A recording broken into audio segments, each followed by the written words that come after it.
안녕하세요. 오늘도 사연살롱을 찾아주셔서 감사합니다. 저는 올해 39에 수도권에 사는 여성이에요. 요즘 사연을 듣다 보니 신혼 초에 이혼을 하신 분들도 계시고 결혼을 코앞에 두고서 깨지신 분들도 계시더라고요. 저 역시 비슷한 경험이 있어서 엄청 공감하면서 들었는데요. 그러다 보니 제 이야기도 들려드리고 싶어서 이렇게 용기를 내어 사연을 보내게 되었네요. 저는 2년 전 결혼 약속을 하고 처음 남친 집에 인사를 하러 갔을 때, 이 결혼 못하겠구나 하고 파혼을 결심했어요. 이런 경우가 흔하지 않을지도 모르겠지만 저는 그놈의 집안 본 모습을 볼 수 있었던 게 지금도 아주 행운이라고 생각하고 있어요. 이미 우리 사회는 아들, 딸 구별 없다고들 머리로는 생각하지만 여전히 며느리를 무슨 집안 일꾼 하나 들이는 걸로 아는 너무 구시대적인 사람들도 있긴 하더라고요. 자기 아들이나 자기네 처지가 어떤지는 상관없는 것 같아요. 2년 반 정도 사귄 남친이었는데 정말 연애와 결혼은 너무 다르다는 걸 뼈저리게 깨달았죠. 솔직히 연애할 때는 집안 이야기를 할 일도 없고 두 사람이 서로 좋으면 되는 거잖아요. 그런데 이게 결혼할 사이가 되니 문제가 그리 간단하지 않더라고요. 사실 사귈 때에도 남친은 엄마한테 전화가 오면 아예 자리를 피해서 10분도 좋고 20분, 어떨 때는 30분 넘게 통화를 하느라 저를 내버려둔 적이 좀 있어요. 한 번은 너무 이해가 안 돼서 물어본 적도 있었어요. 오빠는 엄마 전화만 오면 왜 그렇게 오래 받아? 집에 가서 이야기하거나 나중에 통화해도 되잖아. 기다리고 있는 나는 생각 안 해? 엄마가 고객센터랑 통화하기가 힘들다고 하셔서 내가 일단 전화해보고 엄마한테 알려주느라 그랬어. 요새 홈쇼핑 고객센터 통화 나이 드신 분들은 어려워서 못하겠더라. 뭐 그렇긴 한데 어차피 본인 아니면 상담 제한 있잖아. 그래서 내가 얘기한 데까지 엄마한테 알려주고 엄마한테 전화 걸어서 자동 안내 나오면 몇 번 누르는지 알려준 거야. 지금 당장 통화돼야 된다고 하시는데 어쩔 수 없잖아. 기다리게 해서 미안해. 뭐 요즘 어디든 전화하면 자동 음성 나오고 버튼 누르고 넘어가는 것도 몇 차례씩 있고 또 한참 기다려야 하고 그런 거 저도 모르는 거 아니니 이해하고 넘어갔어요. 그런데 그뿐 아니라 집에 올 때 편의점에서 빵 사와라, 음료 사와라 이런 심부름 전화도 굉장히 많았어요. 요새는 문자라는 편리한 게 있는데도 꼭 전화를 하시더라고요. 혹시 오빠네 어머니 나랑 있는 거 신경 쓰여서 전화하시는 거 아니야? 그럴 리가. 왜 그렇게 생각하는데? 아니면 문자를 하셔도 될 걸 전화를 하실 이유가 없잖아. 우리 엄마 문자 되게 답답해 하셔. 바로바로 연락 안 되니까 싫으시대. 어른들은 무슨 말 해야 되는데 기다리고 그러는 거 안 좋아하시잖아. 아, 맞다. 희주 너는 부모님 안 계셔서 모를 수도 있겠다. 그러네. 나는 엄마 아빠가 일찍 돌아가셔서 나이 드신 걸 못 봐서 몰랐나 보다. 저는 중학생 때 부모님이 갑작스러운 교통사고로 돌아가셨어요. 언니가 저보다 7살이 많았는데 그때 대학생이던 언니가 학교에 다니며 알바하고 저 돌보느라 고생을 많이 했죠.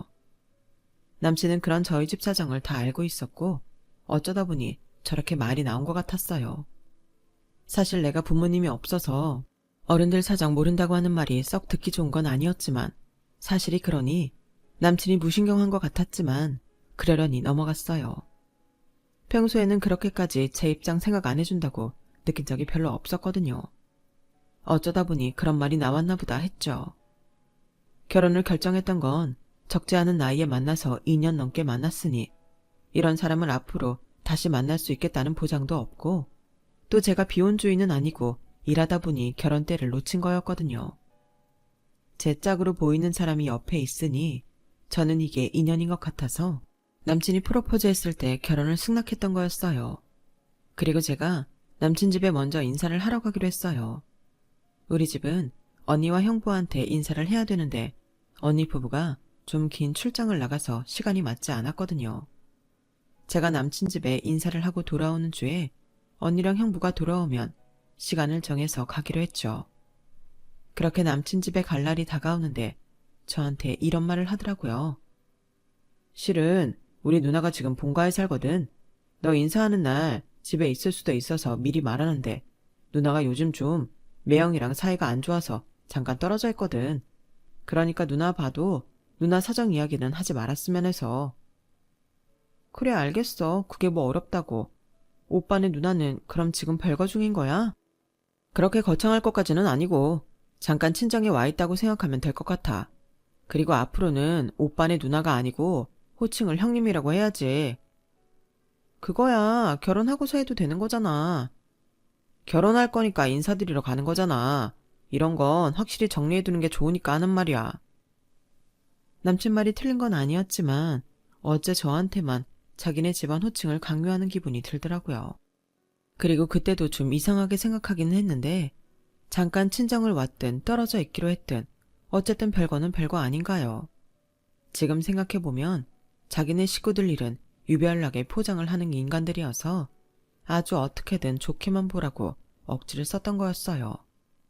별거라는 말이 딱히 나쁜 말도 아닌데 말이죠. 이혼이라도 했으면 뭐라도 했으려나 싶기도 하네요. 여기서 잠깐 말씀드리자면 저는 유명한 호텔 안에 있는 베이커리에서 일하고 있었어요.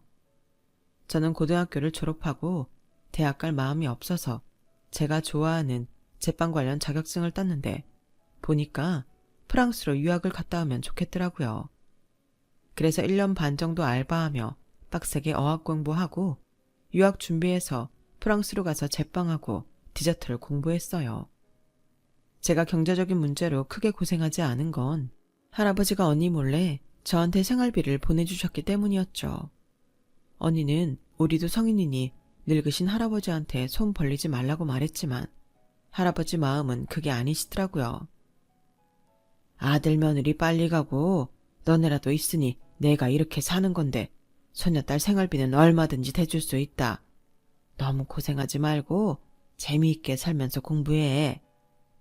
저는 프랑스에서도 좋은 성적으로 졸업을 했기 때문에 여기저기 이력서를 자신있게 내봤지만 취업은 그다지 쉽지 않았어요.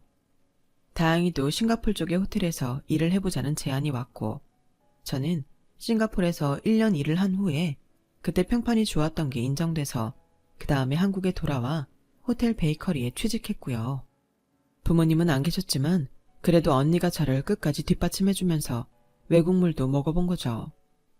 남친은 그 호텔과 같은 계열사의 물류 쪽 회사에 다니고 있었어요. 모회사는 아니었고 자회사 쪽이었고요. 사실 연봉은 제가 더 높았고 자산도 제가 가진 게 더 많았어요. 저희 집은 부모님이 일찍 돌아가시는 바람에 할아버지가 더 오래 사셨는데 1년 전쯤에 돌아가시면서 저와 언니 앞으로 아파트와 건물을 남겨놓으셨거든요. 언니는 저까지 돌본다고 고생했다며 할아버지가 평생 세 받으셨던 건물을 물려주셨고 저는 20평대지만 입지가 좋은 데라서 집값이 꽤 센 아파트였어요. 언니는 대학생 때도 워낙 독립심이 강해서 할아버지가 전적으로 돌봐주신다는 것도 거절하고 자기 힘으로 살겠다고 정말 열심히 전투적으로 살았어요. 그런 언니가 안타까웠던 할아버지가 저 중학교 고등학교 때는 학교에서 장학금 받는다고 하라며 몰래 등록금을 주실 정도였죠. 할아버지 유산 욕심은커녕 처음에는 안 받는다고 했던 언니라서 저는 언니가 건물을 받을 만하다고 생각했고 할아버지한테 섭섭한 것도 전혀 없었어요. 오히려 제가 노력하지 않았는데도 아파트가 생긴 게 감사한 마음뿐이었어요. 그러니 경제적인 이유 때문에 결혼을 하는 건 아니었어요. 그저 마음이 잘 맞는 사람이니 이제라도 같이 잘 살아보자 이런 심정이었던 거죠. 저는 그래서 남친 가족들에게 줄 선물도 정말 좋은 마음으로 준비를 했어요. 백화점에 가서 제일 비싼 과일 바구니에 어른들 좋아하신다는 스카프에 모자에 거기다 한우까지 준비해 갔거든요. 지금 생각하면 제가 왜 그랬나 싶을 정도로요. 그런데 처음 저를 본 순간부터 시어머니는 인상을 쓰시더라고요. 아우, 별로 볼 것도 없는 애랑 뭐 그렇게 결혼을 하겠다고 하는 건지. 어쨌든 들어와. 제가 당황해서 남친 얼굴을 쳐다봤더니 남친은 아무렇지 않게 제 팔을 붙잡고 거실로 들어갔어요.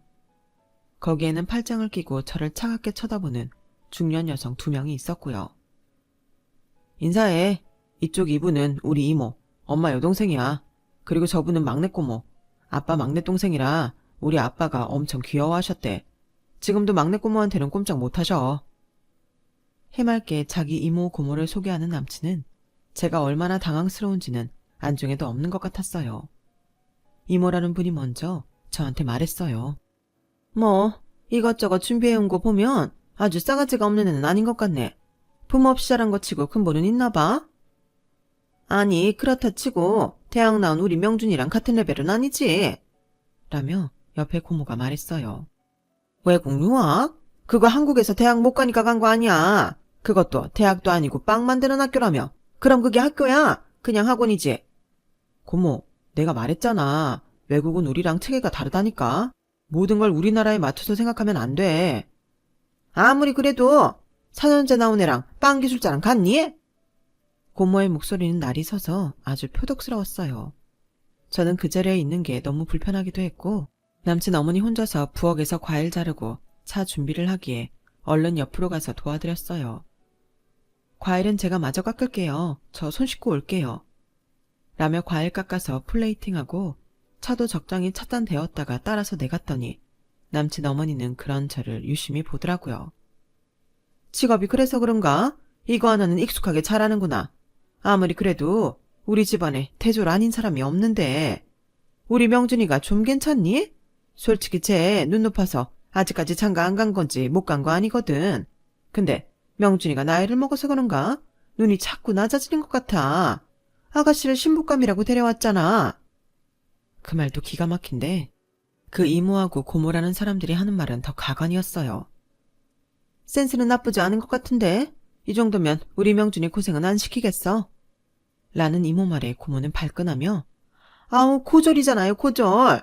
그거 그렇게 쉽게 생각하면 안 돼요. 머릿속에 든 지식이 차이가 나는데 사는 게 쉽겠어요?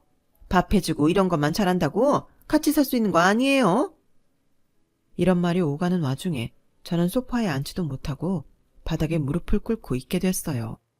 과일하고 차를 테이블에 놓느라 그런 건데 남친은 떡하니 자기 고모 옆에 가서 앉더라고요. 정말 아무렇지도 않은 표정으로요. 남친 어머니도 이모 옆에 와서 앉아서 팔짱을 끼고 저한테 이러더라고요.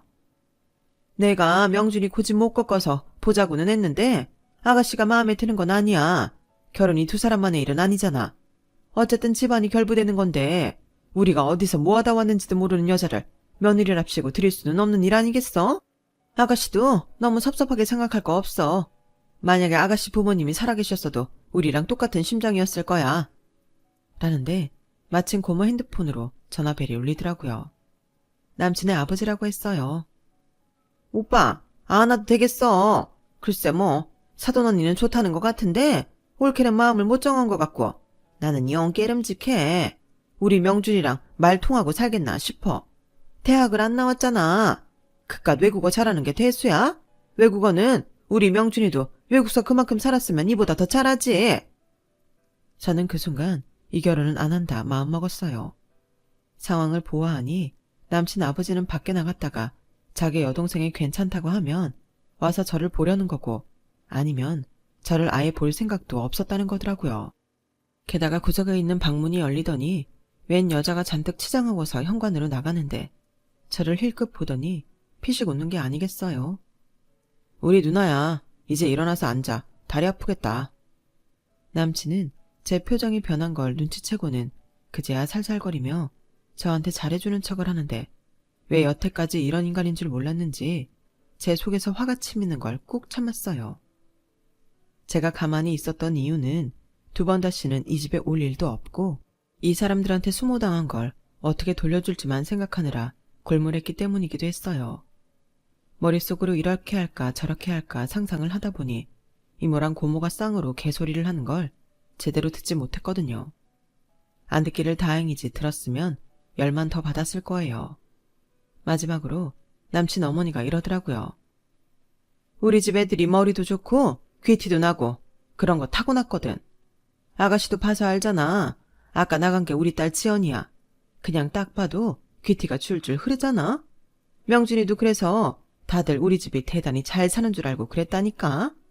사실 우리가 평범한 집안이긴 하지만 애들 공부만큼은 아주 단단히 붙잡고 시켰어. 그래서 둘 다 좋은 대학 나왔고 자랑이 아니라 나도 애들 아빠도 그 옛날에 이름만 대면 다들 우러러보는 대학 나온 사람들이야. 이러니 우리가 며느리 학벌을 어떻게 안 봐. 이렇게 잘난 아들 딸 남의 집 해준다고 생각해봐. 아, 정말 자다가도 속상해서 일어나게 된다니까. 너 이런 귀한 아들하고 혹시 결혼하게 된다고 해도 우리 애 평생 잘 대접한다는 마음으로 살아야 된다. 알겠어? 네가 그런 마음가짐이라면 나도 긍정적으로 생각해보마. 남친 어머니도 그렇고 이모 고모 두 사람도 저희 언니나 형부에 대해서는 궁금한 것도 없는지 물어볼 생각도 안 하더라고요. 뭐 자기들 말대로 학원이나 다를 게 없는 외국의 제빵학교 나온 사람 가족이 뭐 그리 볼 게 있나 싶었나 봐요. 하긴 물어봤어도 저는 제대로 대답할 생각도 없었어요. 행여 저한테 조금이라도 잘해줄까봐 싫더라고요. 저 하나의 이력만 보고 이렇게 사람을 무시하고 무참하게 만드는 사람들이라는 것만 알고 가면 될 것 같았거든요. 제가 하도 아무 말 없이 듣고만 있으니까 남친 어머니가 저보고 하고 싶은 말 있으면 하라고 그러더라고요. 제가 특별히 드릴 말씀은 없는 것 같네요. 오늘 말씀하신 뜻은 저희 집에도 잘 전달하겠습니다. 여기에 얼마나 많은 의미가 담겨 있는지도 모른 채 남친 어머니랑 이모 고모들은 그래도 싹수가 있다며 지들끼리 또 입방아를 찢더라고요. 그렇게 집을 나오는데 남친이 데려다 준다면서 저를 차에 태워주더라고요. 제가 아무 말도 안 하고 앞만 보고 있자 남친도 분위기가 이상한 걸 감지했는지 변명을 시작하더라고요. 우리 막내 고모가 나 어릴 때부터 유난히 예뻐해서 엄마도 못 말릴 정도로 나를 끼고 도셨어. 이모는 워낙 우리 엄마 쪽이 자매 우애가 좋아서 우리 엄마도 이모 큰딸 시집 보낼 때 가서 신랑감 봤거든. 그래서 이모 큰딸은 결혼해서 잘 살아? 제가 불쑥 물어보자 남친은 당황해서 저를 보더라고요. 아, 뭐 다른 얘기 들은 건 없는데 잘 살겠지 뭐. 그건 그렇고 나는 네가 어른들이 앉혀놓고 이런저런 말한다고 나한테 뭐라고 할 줄 알았는데 생각보다 별 말이 없네. 네가 이해해줘서 정말 다행이야. 말을 안 했다고 이해를 한 건 아니지. 솔직히 이해가 안 가. 아무리 마음에 안 든다고 해도 일단 보기로 했으면 사람이 기본 예의라는 건 갖춰야 되는데 대학 나온 머리는 따져도 예절은 따지지 않으시나 봐. 제가 아주 대놓고 말하니 남친은 불쾌해하더라고요. 저렇게 평생을 살아오신 분들인데 그냥 이해해드려야지. 네가 아무 말 안 하길래 역시 속이 깊구나 했는데 아주 딴 생각을 하고 있었네. 네, 참. 그럼 오빠는 오빠가 우리 집에 왔을 때 우리 가족이 저라면 기분이 어떨 것 같은데 그냥 막 한없이 관대할 수 있어? 야, 너랑 나는 경우가 다르지. 우리 집하고 너희랑 같은 건 아니잖아. 엄마 말대로 솔직히 우리가 몇 수 접는 건 맞잖아. 왜? 내가 국내 그렇고 그런 대학 안 가고 프랑스 유명 제빵학교 나와서? 우리 부모님 일찍 돌아가시고 언니랑 형부만 있어서? 사실 어떤 부모가 자기네 며느리 대학 안 나오고 부모도 없다고 하면 순순히 받아주시겠냐? 너 그런 건 감안해야 되는 거야. 아, 그래서 내가 무릎 꿇고 바닥에 앉아있는데도 그렇게 혼자 턱하니 소파에 앉아서 날 내려다봤구나. 알겠어. 내가 그래서 너 눈치껏 일어나 소파에 앉으라고 했잖아. 알았다고 했잖아. 내가 뭘 했어? 남친은 제 대답에 뭐가 찝찝한지 혼자 한숨을 쉬더라고요. 그리고 잠시 후에 다시 이렇게 말하는 거였어요. 엄마가 우리 결혼할 거면 집도 예물도 알아서 하래. 보태줄 돈도 없지만 있어도 해주고 싶지 않다고 하시네. 이런 건 솔직히 말해야 나중에 뒤탈이 없을 것 같아서 말하는 거야. 그래서 말인데 너 결혼 자금 얼마나 있어? 나? 내 이름으로 된 아파트 있지. 20평대이긴 하지만 그래도 전세가 쏠쏠해. 뭐? 아파트? 어디에 있는 건데? 그건 알아서 뭐하게. 있으면 있는 거지. 남친은 제 말에 완전 놀라서 저를 다시 쳐다보더라고요. 야, 그런 말을 왜 이제야 하는 거야? 미리 알았으면 엄마한테 말씀드렸잖아. 그러면 뭐가 달라지는 거야? 아니, 아무래도 너에 대한 이미지가 좀 좋지 않았겠냐? 그럼 지금은 내 이미지가 되게 안 좋다는 거네? 근데 그것도 말을 하는 사람이 잘해줬으면 되는 문제잖아. 꼭 아파트가 있어야 이미지가 좋아지는 건 아니지. 아, 말꼬리 좀 잡지 마. 그럼 너 예금은 얼마쯤 되는데? 너 연봉은 어떻게 되고? 그래도 우리 결혼할 사이니까 이런 건 서로 알아야 되잖아. 그래, 얘기해보자. 오빠는 얼마나 갖고 있나? 먼저 말해봐. 그렇게 해서 제가 알게 된 건 남친은 예금도 연봉도 저보다 적다는 거였어요. 남친은 군대도 갔다 오고 대학도 재수해서 갔다고 하니 저보다 사회생활을 늦게 시작했을 테니 어찌 보면 당연한 거겠죠. 그럼에도 남친은 제가 연봉이 더 많다는 게 충격이었나 봐요. 아니, 어떻게 네가 더 연봉이 많을 수 있지? 너 베이커리에서 디저트 만든다고 하지 않았어? 내가 디저트 총책임자 바로 아래야. 내 밑으로 직원들도 있고. 오빠, 그리고 우리 호텔이 오빠네 회사 모회사 직속이야. 그런데 연봉이 시시할 거라고 생각했어? 남친은 여러 가지로 충격을 받았는지 그 이상 말이 없었어요. 그리고 다음날 언니 부부가 출장에서 돌아왔고 저는 언니네 집에 가서 제가 남친 집에서 어떤 수모를 겪었는지 죄다 말했어요. 언니는 완전 열받아서 부르르 떨었어요. 진짜 지금이 어떤 시대인데 아직도 그런 말을 하는 사람들이 있어? 너 이 결혼 절대 하지 마. 내가 못 시켜. 나도 안 해. 그 고모라는 사람이 남친 아빠 전화 받고 나 보러 올 필요 없다고 하는 거 듣고 완전 결심 굳혔어. 내가 왜 그런 집에 들어가서 인정도 못 받으면 평생을 살아야 돼?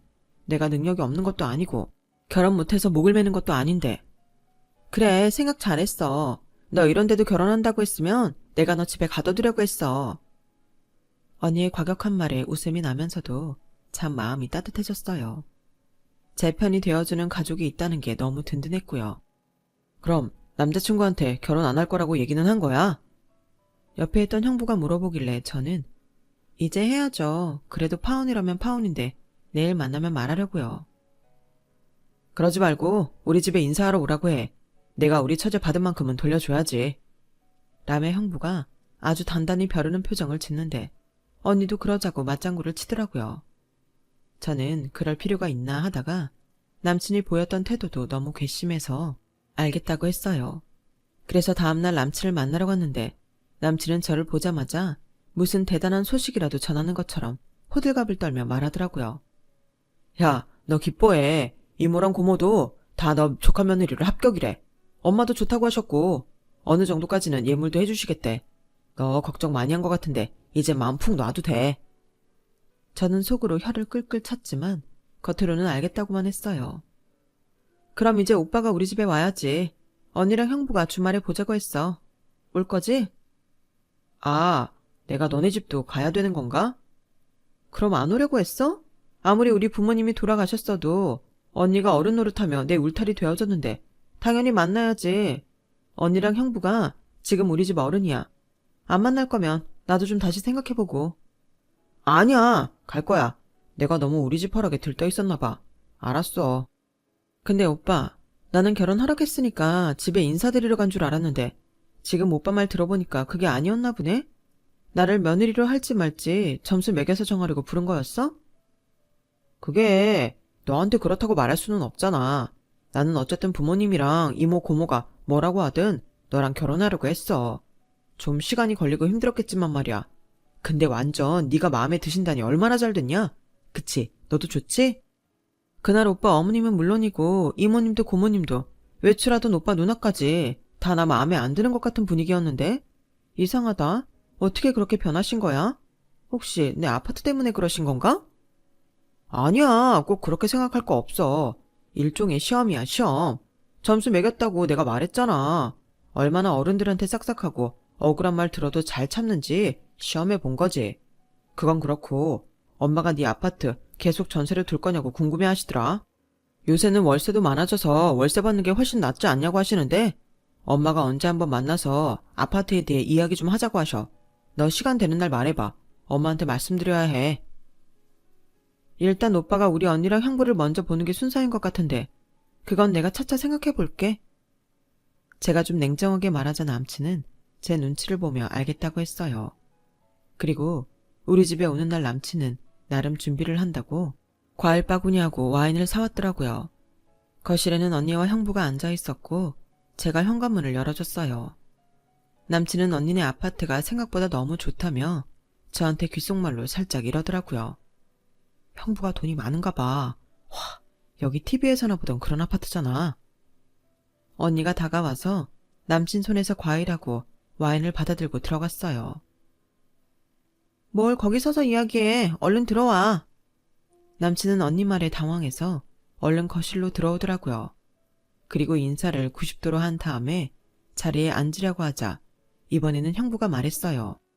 앉지 말고 부엌에 가서 명준 씨가 사온 과일하고 와인 좀 내와요. 네? 제가요? 할 줄 모르나? 요즘은 남자들도 다 집안일 잘 하는데 명준 씨는 되게 당황하네. 아닙니다. 네, 제가 준비해 올게요. 남친은 놀라서 얼른 부엌으로 들어가더니 저한테 계속 자기를 도와달라고 눈치를 주더라고요. 저는 아무것도 모르는 척 언니 옆에 앉아서 멀뚱히 쳐다만 봤어요. 남친은 어쩔 수 없이 과일과 와인을 자기 손으로 전부 준비해서 저희 앞에 내왔어요. 그러자 바로 형부가 이렇게 말했어요. 처제가 명준 씨네 가서 며느리 테스트를 받았다고 하더라고요. 아, 그건 제가 그냥 한 말이고요. 어른들이니까 좀 이해해달라는 취지로 설명하기 쉽게 표현한 거였어요. 아니 뭐 당연히 결혼하라는 줄 알고 간 건데 그 자리에서도 대학을 안 나와서 수준이 되겠냐. 집안일 잘하는 것만 갖고는 모자라다. 그랬다가 우리 처제 아파트 있다는 말에 허락했다는 것 같은데? 남친은 얼굴이 벌개져서 저를 보더라고요.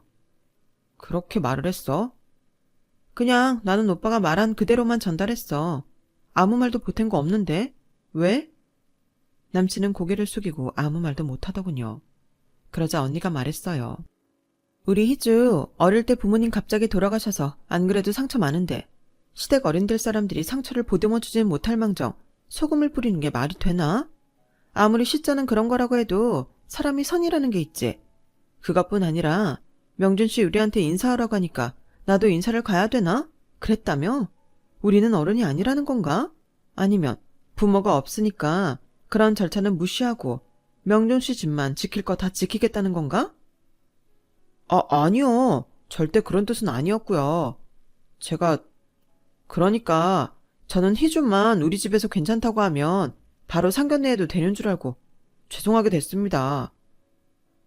됐고 우리도 희주가 당한 건 돌려줘야겠어서 불렀지. 다른 뜻은 없어. 나는 이 결혼 반대야. 너 절대 우리 집에 못 들인다고. 알았어? 그 말에 놀란 남친이 저를 뚫어져라 보더라고요. 저는 정말 뭐 어쩌라고 이런 표정으로 남친을 쳐다봤어요. 그렇다는데 나도 어쩔 수가 없네. 내가 오빠랑 결혼하겠다고 하면 가만 안 둔대. 그리고 나도 오빠네 집 가서 오빠네 아버지가 나 보기 싫다고 밖에 나가 있는 거 안 순간 완전 마음 접었어. 내가 대학 안 간 거? 나는 빵 만드는 게 더 좋으니까 외국에서 공부하는 게 더 좋다니까 그랬을 뿐이야. 내가 그 잘난 한국에 있는 대학 안 나왔는데 어떻게 호텔 베이커리에서 파티시에로 일하겠어? 내가 잘하기 때문이야. 오빠랑 오빠 식구들은 우습게 보이겠지만 남들은 나 그렇게 안 봐. 나는 나를 대학하고 부모님 돌아가신 걸로 이렇게까지 무시하는 사람들하고는 엮일 생각이 없어. 그걸 당연하게 생각하는 오빠랑도 다시는 안 볼 거니까 그렇게 알아. 야, 너 이러려고 나 부른 거야? 어?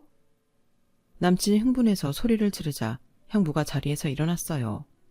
그러자 남친은 쫄아서 얼른 다시 입을 다물었고요.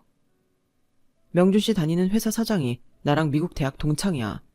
명준 씨에 대해 알아봤는데 그닥 전망이 밝은 사람은 아니라는 식으로 말하더라고. 나는 우리 처제 같은 인재가 좀 더 앞날이 유명한 사람 만났으면 좋겠어. 남친은 그 말에 아예 얼굴이 백지장처럼 하얘졌고 언니네 집에서의 만남은 그렇게 끝이 났어요. 저는 남친을 엘리베이터 앞까지 데려다주며 말했어요. 우리 언니랑 형부 같이 온라인 유통사업해. 요즘 사업이 막 성장하는 때라 엄청 바쁜데 언니가 내 푸대접은 꼭 갚아줘야겠다며 시간 내준 거야. 야, 너 어떻게 말했길래 이래? 이거 다 오해라고 말씀드리자. 너 나 좋아하지 않았어? 그래서 우리 결혼하기로 했던 거잖아. 근데 우리 부모님하고 이모 고모 때문에 아예 결혼을 안 하겠다니. 그건 아니지. 같이 사는 사람은 우리잖아. 나는 부모님이 반대해도 너랑 결혼하려고 했어. 근데 너는 어떻게 이래? 이거 다 오해야. 우리 엄마도 아빠도 너한테 나쁜 마음 없으셔. 그건 아닌 것 같아. 오빠는 애초에 나랑 결혼하면 편하게 막대해도 내가 뭐라 못할 줄 알고 결혼하자고 했던 거고 부모님하고 이모님 고모님은 나한테 아파트도 있고 내 자산이 오빠보다 많으니까 결혼 허락한 것 같고 내 말이 맞지? 오빠 내가 그렇게 공부 잘해서 대단하면 다른 집도 다른 걸로 노력해서 대단한 거야.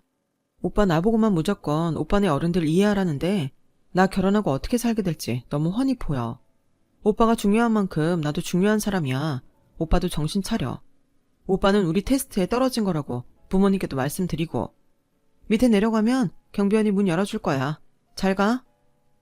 야, 희주야. 다시 잘 생각해봐.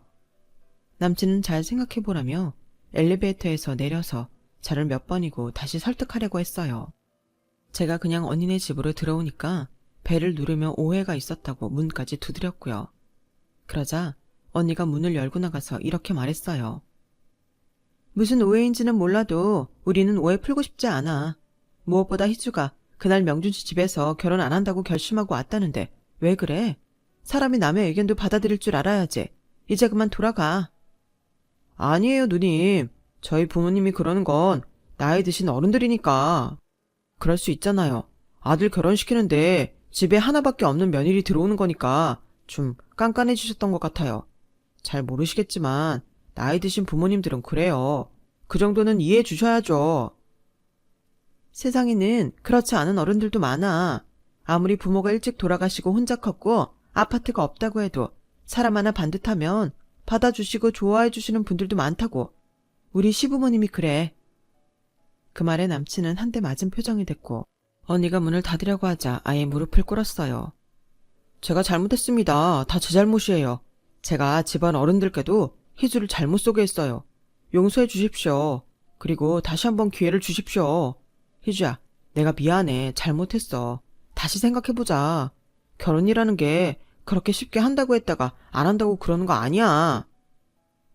오빠, 내가 결혼이라는 걸 쉽게 하겠다고 했을 것 같아? 절대 아니야. 오빠 말대로 우리끼리는 재밌게 잘 살 수 있겠다 싶었어. 그래, 맞아. 너 그 마음만 생각하면 되잖아. 근데 오빠는 항상 오빠네 엄마한테 전화 오면 난 내팽개 쳐줬잖아. 그 전화 통화가 짧은 것도 아니고 그런 거 알면서도 결혼하면 달라질 거라고 생각했는데 오빠가 내가 오빠네 가족들한테 평가받는 건 당연하게 생각하고 오빠는 대단하다고 믿는 거 보고 오빠조차도 실망스러웠어. 결혼해도 달라지지 않겠다는 걸 알았고 내가 인사드리러 갔음에도 날 보지 않겠다고 나가서 자기 여동생한테 어떠냐고 묻는 아버지나 사람 앞에다 놓고 올 필요 없다고 하는 오빠 고모나 그런 분위기에서 자란 사람이 과연 살면서 나를 상처 안 준다는 보장이 있는지 많은 생각을 하게 되더라. 내가 정말 만난 시간 생각하면 많이 아깝지만 내 미래를 위해서는 결혼을 안 하는 게 나은 것 같아. 내가 이런 결혼을 왜 해야 돼? 차라리 혼자 살았으면 살았지 나는 안 해. 제가 이렇게 단호하게 말하자 남친은 그제야 포기하고 돌아갔어요. 저의 결혼식 해프닝은 이렇게 끝이 났고 남친은 그 후로도 몇 번 저한테 다시 연락했지만 제가 아예 차단해버렸더니 찾아오는 일도 없더라고요. 그 이후로 저는 여전히 혼자서 지내고 있어요. 올해 들어 남친을 사귀기는 했는데 결혼까지 할지는 잘 모르겠어요. 결혼한다고 하면 또다시 돌변하는 건 아닌지 이 사람도 전 남친하고 똑같은 건 아닌지 별 생각을 다 하게 되네요. 그럼 지금까지 제 이야기 들어주신 분들 모두 행복하시고 좋은 시간 보내세요. 여러분, 사연 댓글에 응원과 현명한 조언 부탁드려요. 좋아요와 구독은 저에게 큰 힘이 됩니다. 오늘도 좋은 일 가득하세요.